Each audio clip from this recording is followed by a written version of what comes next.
Fala galera, tudo bom com vocês? Esse é o terceiro vídeo da série de vídeos informativos de como você vai sair do zero e se tornar um investidor e vamos falar o que você precisa fazer para montar um planejamento usando o método 70-30. Bom, antes de começar eu gostaria de avisar que existem milhares de métodos de planejamento financeiro e cada um funciona ao seu modo. 70-30 é apenas um que eu gosto e recomendo.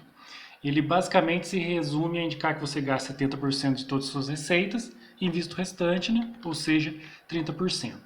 Mas como é que você vai gastar somente 70% das suas receitas? Bom, você vai poupar mais do que você gasta, né? Mesmo que não seja 30%. Você vai planificar esses gastos. Se você não tem uma planilha financeira, eu tenho uma disponível na bio. E vai adequar seu nível de vida ao seu nível de renda. Na sequência, aí vocês podem ver um exemplo de planejamento financeiro para quem tem uma receita mensal de R$ 3.000. Se você quiser se basear nele, tiver uma renda maior ou menor, basta você fazer os valores de forma proporcional.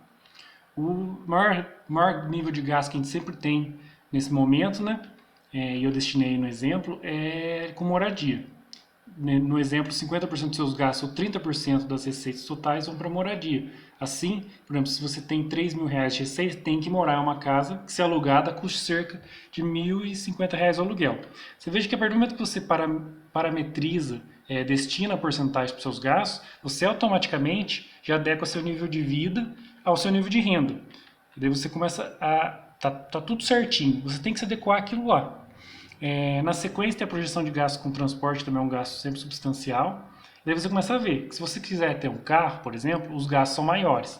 Aí você vai ter que tirar dos demais gastos, não tem milagre. Na sequência, tem alguns exemplos de contas. Se vocês quiserem, dê uma pausa no vídeo e printem aí as porcentagens e vai adequando conforme a necessidade de cada um, né?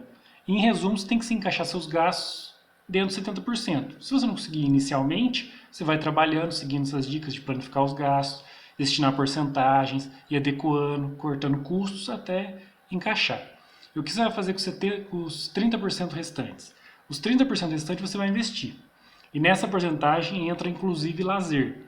Se dá uma olhadinha nesse método, ele considera lazer como investimento. Afinal, o objetivo de investir é te trazer conforto e mais qualidade de vida, né? Veja que os 10% do curto prazo é para lazer, diversão, viagens, etc.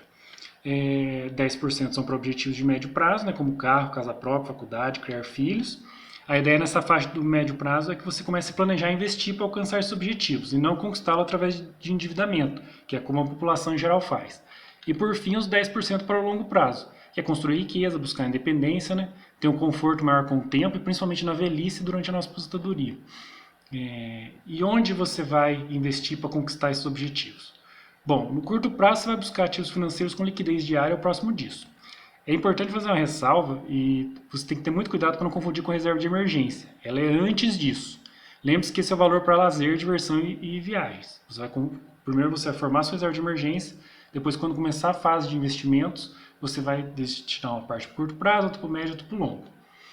Apesar desses investimentos do curto prazo ter requisito semelhante ao de reserva de emergência, a finalidade dela é totalmente diferente. Nele você também não busca retorno e vai ter um retorno próximo a Selic ou CDI. O risco também acaba sendo mais baixo. Alguns exemplos de investimento por curto prazo são CDBs de bancos grandes, Tesouro Selic, essas contas digitais novas. Já nos investimentos para o médio prazo, você pode buscar uma rentabilidade maior, portanto, muitas vezes ela vai ter uma liquidez menor do que os de curto, né? Cuidado nesse momento para você não errar o time entre investimento e seus objetivos de médio prazo. Lembra sempre, o objetivo de médio prazo é evitar o endividamento, é você conquistar esses objetivos mais simples da sua vida só com investimentos.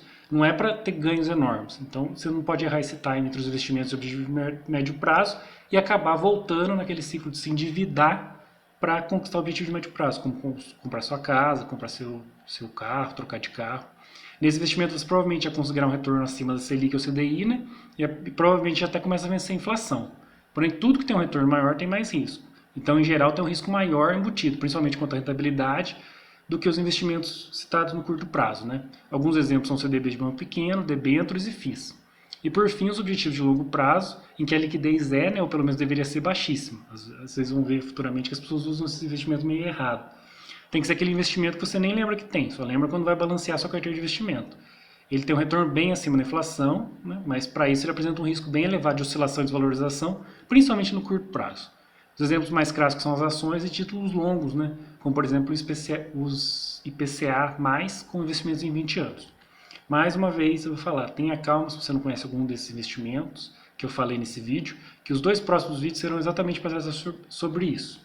Bom, se você já chegou até aqui e gostou, marque aqui aquele amigo familiar que você deseja que se torne investidor, comente deixando sua opinião ou dúvida, curta, compartilhe e ajude a difundir a educação financeira.